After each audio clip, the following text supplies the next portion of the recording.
Welcome back to another episode of Siriusly Caffeinated. My name is John, and we have joining us KK. KK, why don't you introduce yourself and tell us about that little bundle of biomatter that you have sitting on your lap. Hi everyone, I'm KK. And this is little Goldie. Hi little Goldie. Fantastic. Well, we are here for another episode of Siriusly Caffeinated, and Goldie is so excited to be here. I have my Sirius AI cup right here, filled to the brim with caffeinated goodness, aka coffee. KK, are you drinking any caffeine today? You know I am. It's my second cup. And we've got the periodic table because it's one thing that I know nothing about. You know what? Subconsciously, I can appreciate that. Chemistry was always the thing in high school that I truly thought was all just a ruse. I do not believe that things are made out of tiny atoms and they're all like different. Like I didn't believe it. Like so that's the only class in high school I ever came close to failing.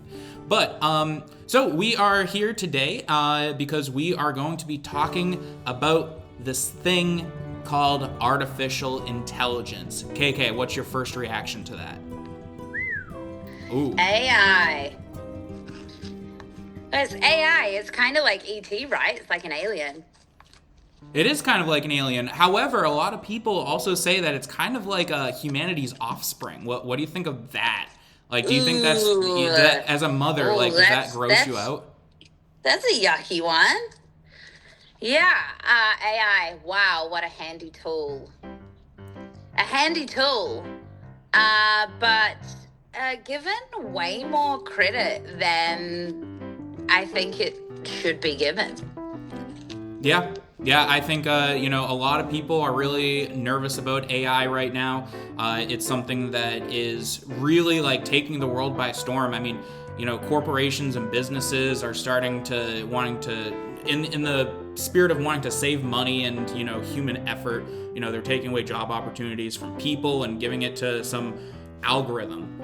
However, there is another train of thought that is, what is AI and, is it human? I mean, a lot of people have different opinions on this, and, I don't have the answers. But one thing that we can be absolutely certain about is that it has never been more crucial to have the conversation of what is humanity.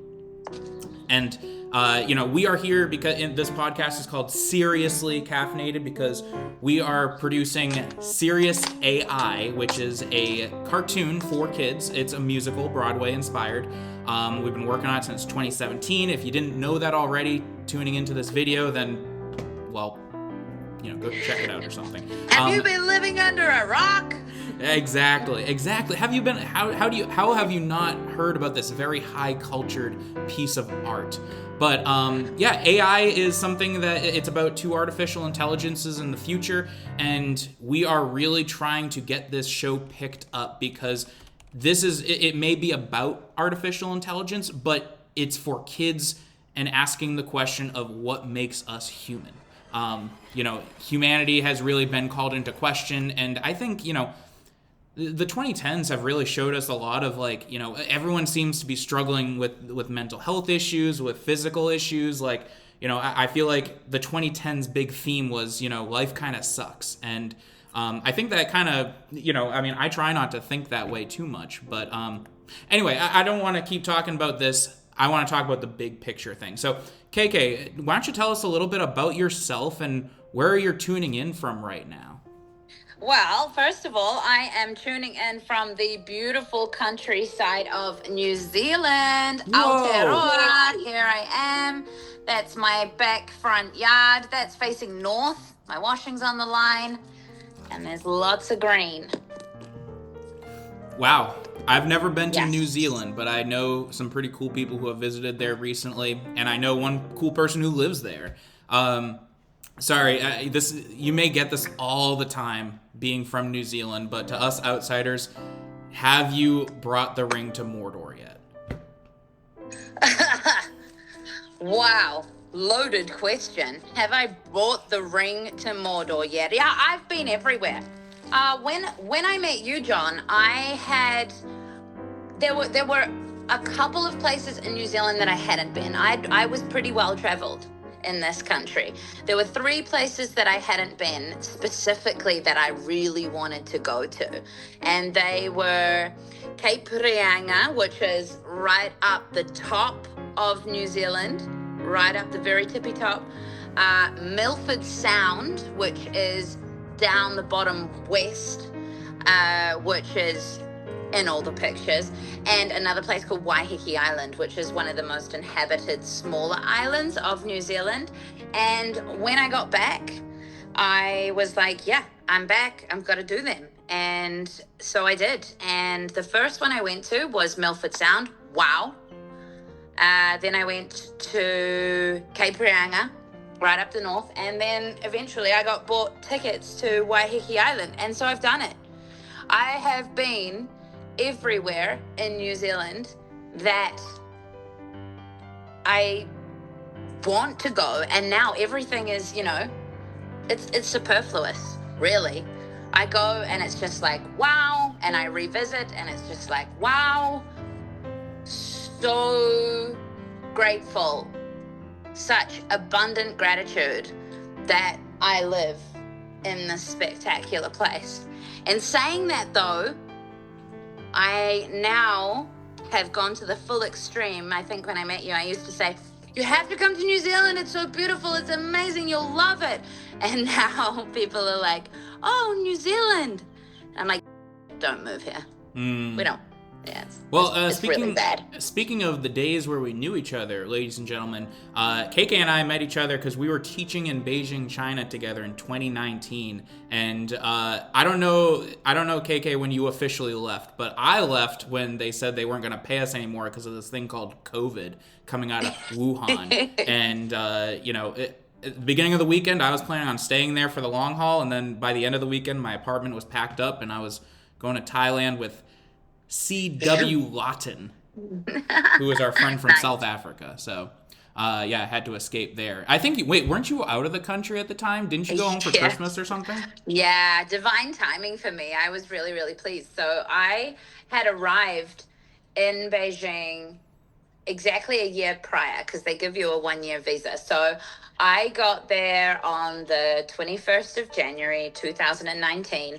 And so my visa ended on the 20th of January, 2020.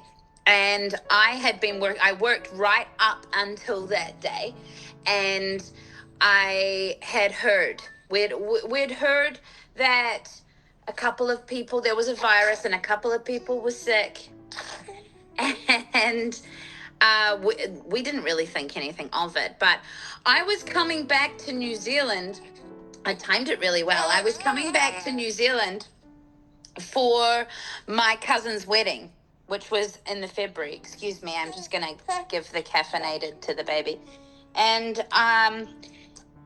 so I decided to have a little bit of a sabbatical, take a little tiny holiday in Bali. On the way home, I didn't have a return ticket to China. And saying that, I'd left my apartment and all the stuff in it behind with plans to go back. But yeah, so I was in Bali in the heat of it. And there were a few of us there. And most of us that were there, not me, were like, oh no, what are we going to do? And most of us that were there, some were from Serbia, some were from Romania, some were from England. They were like, I need to go back to China and pack my bags and get my stuff and go home. Mm-hmm. And that's what they did. That's what most people did. Most people went back to China, grabbed their and zoomed off home. And that was the beginning of the end of life before the pandemic. Yeah, we had a pretty intense year before the 2020s began, that was for sure. I thought the 2020s were going to be going back to, like the mafia and like the jazz and swing music and stuff. But no, we got lockdowns and more and more video calls. Well, speaking of technology, let's talk about let's talk about this AI thing. We talked a little bit about it in the beginning, but I want to hear your opinion because everyone seems to have different opinions on artificial intelligence. How do you see the role of humanity evolving in a world increasingly shaped by artificial intelligence? And what aspects of human experience should we prioritize, preserving, or celebrating? I feel like since the pandemic, a whole heap of people woke up. And by wake up, I refer to enlightenment. I refer to spirit. I refer to the part that a lot of us are still forgetting about. And so for those of us who have awoken to spirit, call it what you like. A lot of people refer to it in the English language as Christ consciousness, but not everybody's a Christian. I'm not a Christian. I'm very spiritual, but I'm not religious. And for those of us who have woken up and become somewhat enlightened since that really time, you know what? Like, yes, AI in our lives, especially with children, especially with babies, it is a threat in many senses of the word. But AI will never, ever trump us. It will never, ever beat us if we can maintain a radical sense of wholeness in ourselves. AI is a part of who we are as humans. AI is a creation by us as humans. And we can watch all of the sci-fi Battlestar Galactica that we want, but certainly not in our life now and in our children's, for those of whom are maintaining this sense of wholeness, this sense of spirit, and this sense of connection into human with nature. We don't even need to overcome AI because AI will never overcome us. AI is a tool. And at the moment, it may feel like AI is beating us in a sense. I can certainly say that for my mom. My mom, she works in an administrative job at a mushroom factory. So she works the ins and outs of that job. And she, for a hot minute, and we've been saying this for years. Isn't a mushroom factory just the forest? You would think so, but not on a corporate level. We've been saying it for years. We need to be really careful because if we don't choose a career or a job, like in a certain way, then AI is going to take over our jobs. And it is. Look around us. It is. And for my mom, she's still got her job, but she's seen 40 people lose their jobs in the last couple of years around her, almost drop like flies because AI has taken their jobs. And so that's scary, and I get it. But it's just a job. And like, humans are super intelligent. And right now, just because we might not have brought that intelligence to the surface, it's still subconscious, it's still in us. It just hasn't come to the surface. It sort of puts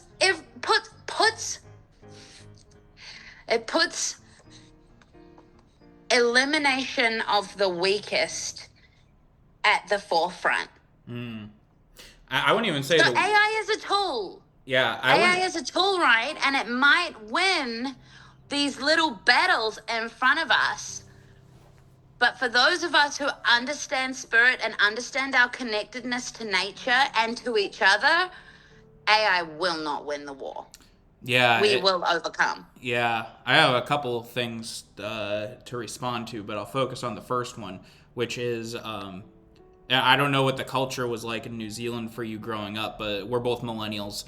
At least in the United States, I'm specifically from the New England area, so education is very highly valued around the Boston area. And so like growing up, my friends and I were always told, like, go to college, get that degree, get that good job and everything like that. But those are the jobs that AI can target easily, because they're the ones that have to do with computers and data entry and all those things. And the safest jobs are the ones that didn't need any college, like construction or food industry stuff or things like that.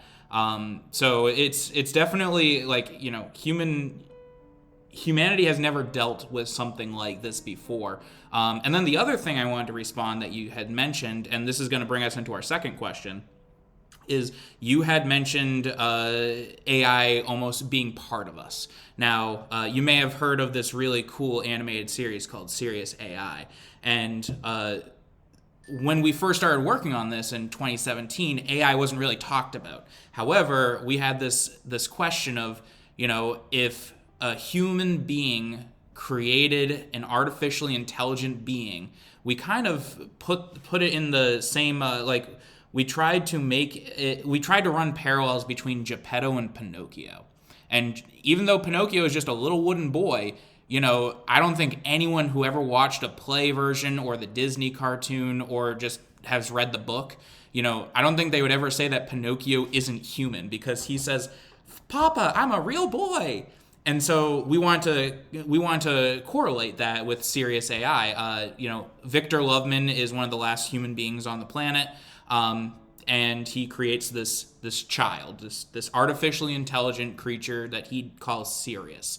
And so you had mentioned AI being part of this, and we kind of wanted to phrase this in a way of, isn't artificial intelligence sort of like humanity's offspring? And I'm sure you might have some opinions on that. How do you feel about that? Well, it's certainly one of our creations. But like an artist can paint, or a performer can put on a show, AI really, when you think about it, is it's like an art piece created by the whiz kids of our era, who are the IT professionals. Mm-hmm. It's not, so offspring. Did it come out of? Did it grow in my stomach and come out of my lady parts? No, it didn't. But it definitely is the brainchild of some really amazing people. Mm-hmm. So, take my hat off to you. If people want to consider it their baby, then good for them. But it's sort of like, it's like these other agendas going on is, what... You were born like that, but you want to be like this? Okay, cool. All right. Each to their own. Well, so are you going to tell me, hang on, I'm pulling up a photo. One second. Are you going to tell me that this guy right here is not human if he tells you that he's human? He says that he feels. He says that he knows how to make art. Would you say that he is a liar? I like how you turned away, because it's such a hard question. It's a really contentious subject, isn't it? Yeah. Well, and I think that's the thing, is that I don't think AI is at a point now, but in the future, if an artificial intelligent being told you, I can feel, stop hurting my feelings, are we gonna say no? You're just I think what's really important here is Sirius AI, 2017, right? Mm-hmm. The brainchild of John Crosby Rogers III. Right now, it's your baby. Sirius is your baby. Sirius, that beautiful, cute little robot, is your baby. You've put so much time and energy into that.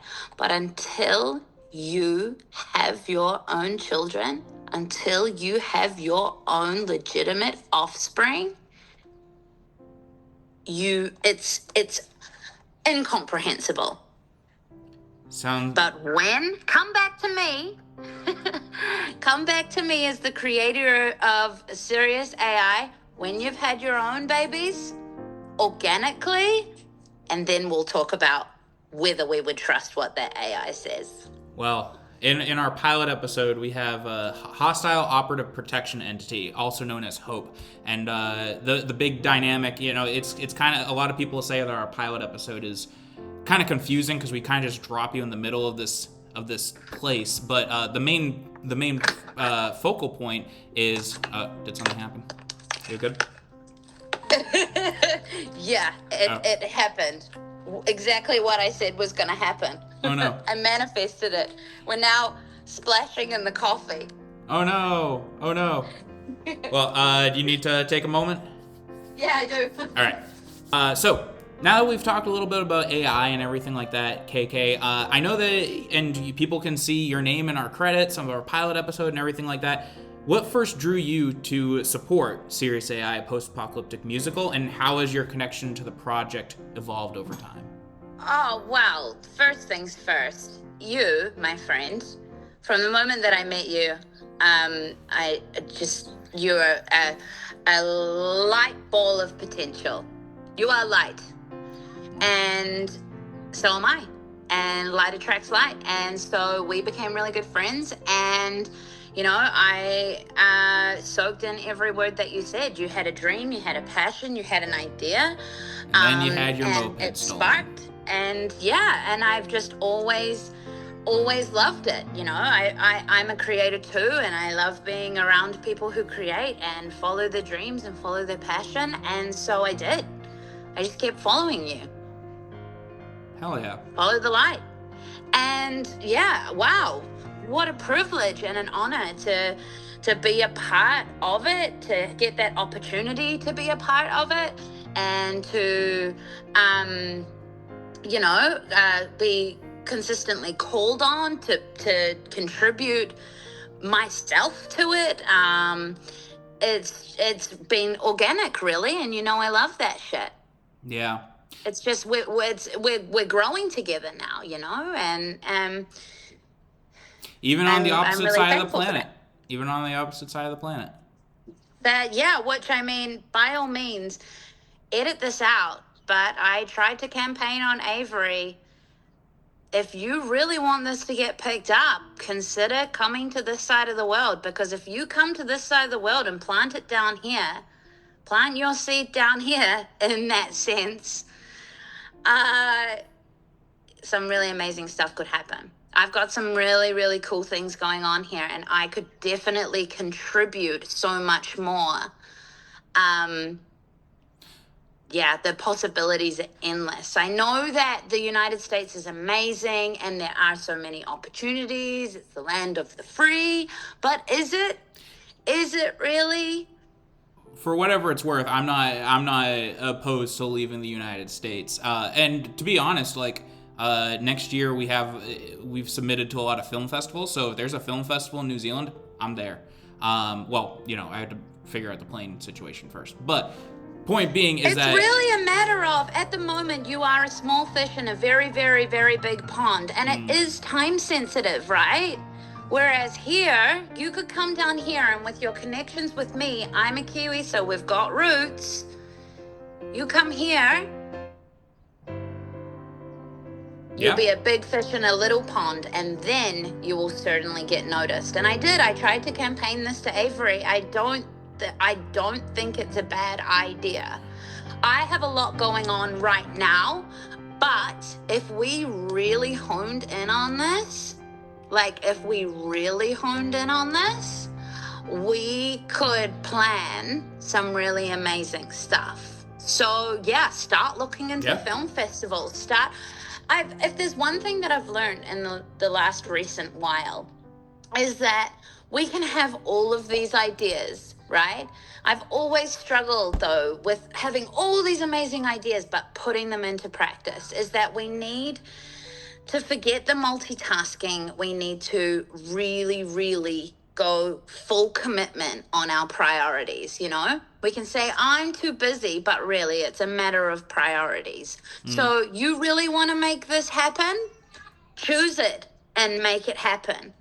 See yourself doing it and reverse engineer the steps that it takes to get there. And it can be done. And I think that even if you didn't consider coming down here to New Zealand or up here or whatever way you want to consider the earth, you know, even if you didn't do that, do what I just said. Picture what you want, figure out the steps that it took to get there, and reverse engineer it. Yeah. Because that's how we make shit happen. And that is like almost, you know, advice that an AI could give you. You know, how does an AI do things? It computes things like that. It has the whole picture, right? It has all the information. It grabs everything and it goes, okay, this is the best result. So pick that best result that you want and work it back rather than having a whole heap of little things. I know it's great having your fingers in a whole heap of pies, but, you know, when you can pick your priorities and commit to them, you're going to get much better results. Yeah, absolutely. Right now, my big thing is getting our theater division on the ground and self-sufficient. And then, I'm not even, right now I'm only spending 5 or 6 months in Austin, Texas this coming year. The rest of it is traveling for film festivals. So, once, if I can see a film festival in New Zealand or anywhere, I'm happy to travel anywhere. You should do it! You'll have a great time! I'm gonna do it. So as someone who's supported, you know, Sirius AI, and where do you want to see it? Like, where do you want to see it go? Like, if I didn't tell you any of my plans and you know where it is now, I know that it's been 7 years in the making and now it's 2025. Where do you think it's going to go? Where do you think it's going to appear, and who do you think it's going to talk to? I think that it has the absolute capability to become a household name. And by that, I mean talking on a scale of, remember DARE, Dare to Do Drugs, you know, Kids Against Drugs, like a household name, except bringing awareness to AI. I mean, I have 2 beautiful little children that I'm going to be raising in this world. I'm going to be using AI when I need it, but wow, like my little girl, we have for so long managed to keep her off an iPad. She's only just figuring out how to use the TV remote compared to when I was probably maybe 3, I was using the TV remote, but I didn't have a smart TV when I was 3. She's got a smart TV. She could go and watch anything on YouTube, you know? Mm-hmm. The other day, I put a 24-hour video of animals doing cute stuff on, and an ad came up of the Antichrist and a horror film with burning people and skulls and death and blood. I can't even leave her in the room unattended for 2 minutes without her being exposed to really scary on TV with technology. And that's just technology. That's not AI.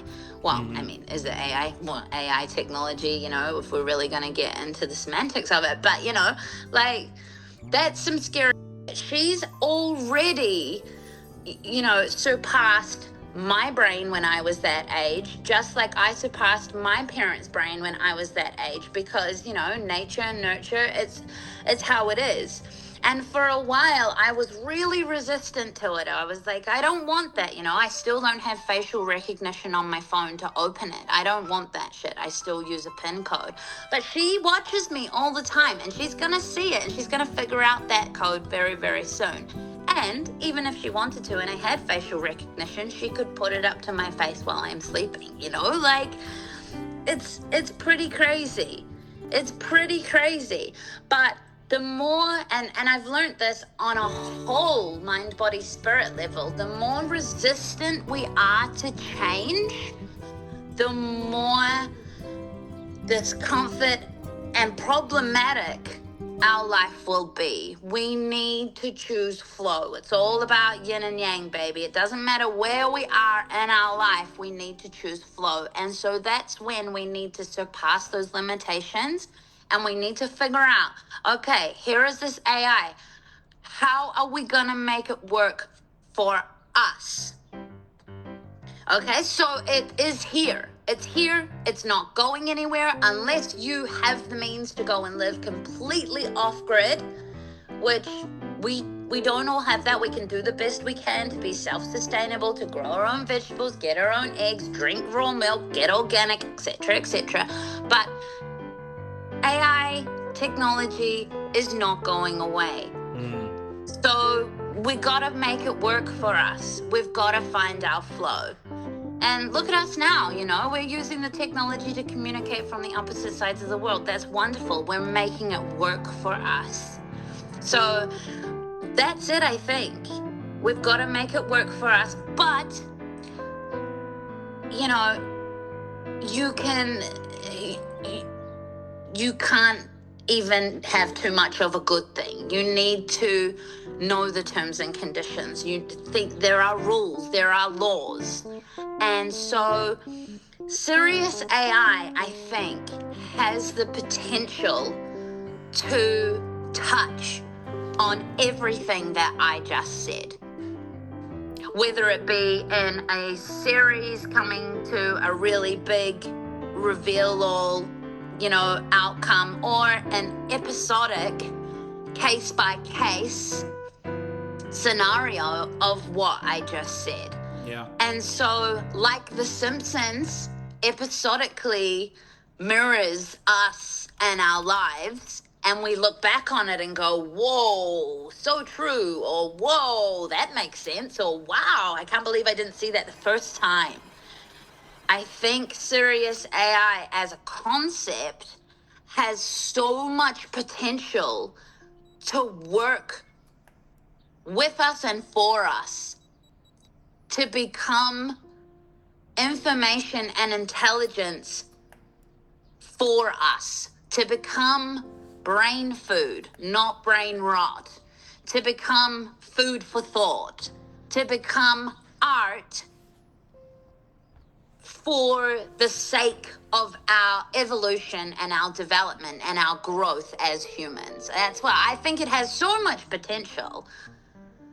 Our main goal But is, you know, oh, sorry, I interrupted you. Continue.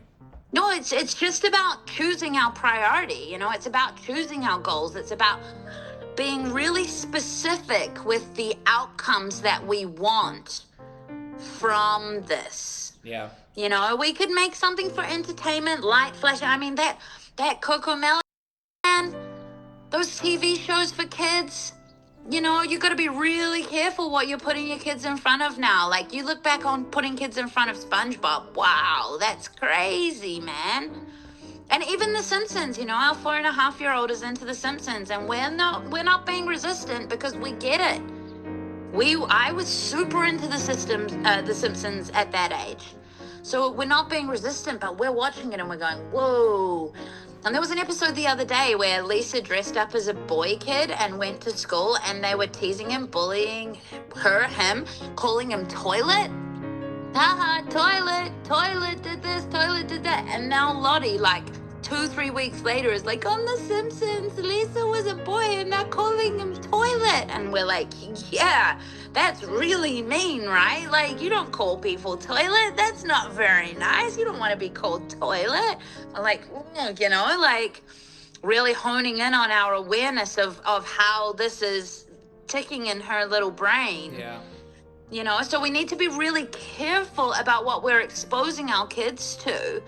And so to be able to create something wholesome that is teaching a lesson and planting seeds of positivity and, you know, high vibing, not putting fear, not putting shame, not putting guilt, not putting these low vibing things that we, you know, via TV, like films, TV and films, the news is so bad, like the images and the sounds that it's putting. Every time I see the news at my parents, I'm like, oh, gross, turn it off, you know?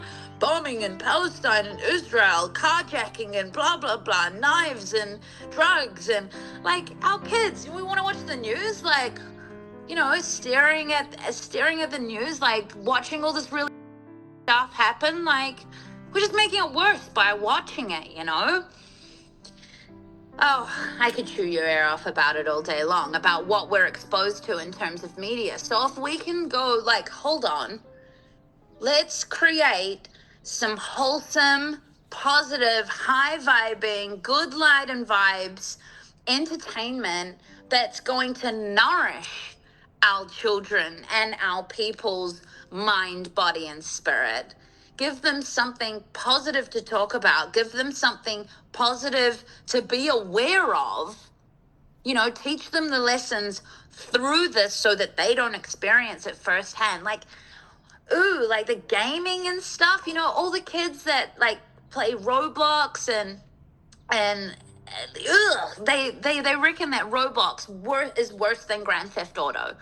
Like, and the amount of children on this planet that are playing Roblox and are obsessed with Roblox. Like, that's so dangerous. I don't even want my kids to have a smartphone till they're 18. I'm not buying them a smartphone. I might give them a phone and I'll work out all the locks and stuff like that for if they go to a friend's house, maybe when they're 14. But fortunately, that's not something I have to worry about now that my babies are just 4 and 6 months old. But that's it. You know, as a parent, raising kids in this really amazing conscious era of humanity, to be able to be given something, you know, if I can watch a TV show and go, oh, wow, that's what could happen if I do this. Like, oh, I should really put the locks on that. Or, you know, oh, that kid experienced that. Like, I think you mentioned earlier about, you know, kids in the United States that don't have friends, and then they're messaging on they're talking to ChatGPT, and they're becoming friends with AI, and they're doing weird like, wow, like, how low do we have to go to wake up and be like, wow, okay, AI, when misused, is not good. So if we can have this content, this visual and audio, beautiful audio content, you know, the music's really amazing, this art that is the brainchild of you, John, you know, if we can have this and we can use it for entertainment purposes, but also for learning purposes, and enjoy it and learn from it, you know, that's amazing. I was reading a book earlier, and the chapter was on specifically self-trust, but they had a short little section on loneliness and why do we feel so alone? Why do we crave to be part of a community so much? And essentially what it was getting at is that we don't have... Humanity has... I don't want to say devolved, but humanity has gone in such a way that we are now... Like, my grandparents, when they were young, and they had my dad and my aunt, they knew all of their neighbors. Now, I don't know what it's like in New Zealand. It looks like you're much more living in a farm area. So maybe you do have a better relationship with your neighbors, but especially in suburban, especially in city, like, people don't know who's next to them. I mean, you know, I don't know what the political climate is like in New Zealand, but for Americans, you know, like, the first thing that comes to everyone's mind is this person on my side? And that is such a detrimental really divided. Yeah, hey, that is such New Zealand, in that sense. Yeah. In that sense. It's such a detrimental way. It's a little mirror. Yeah, it's such a detrimental way for humans to exist. And I think that what Sirius AI has the potential to do is to demonstrate to kids that are growing up with all this divisiveness, with all this loneliness, with all these, and then the easily accessible artificial intelligence systems that give them that release. You know, having this conversation about like what makes you human and why does that matter? It's so weird. It's almost dystopian why we need this conversation. Growing up, I never thought that was something I was going to have to like wonder about. I never thought that was going to be something that kids had to learn about, is you are a human being. Like, we kind of always just knew that we were human. Like, now we have to learn about math and English and science and social studies. But now AI is doing all that stuff. But do we have to? Now, and and now the thing is, you know, mental health, spirituality, and, you know, what makes us human. And I think those are really important questions. But we are coming up on, you know, we've been recording for about 42 minutes. You're going to have to do so much editing. It's going to, well, I'll make it work. I have a good 5 minutes I can chop out. You might have to invite me back. I mean, I'm always happy to do that. So let's set up another time. But I'm going to close this out, and then we'll talk about that shortly after. So, ladies and gentlemen, thank you for tuning in to Seriously Caffeinated. This was KK and John, and we were talking about AI in the world of humanity and why Sirius AI is such a pivotal conversation to be happening for kids, adults, and the future generations of humans. So, until next time, KK, thank you so much for tuning in. Peace out.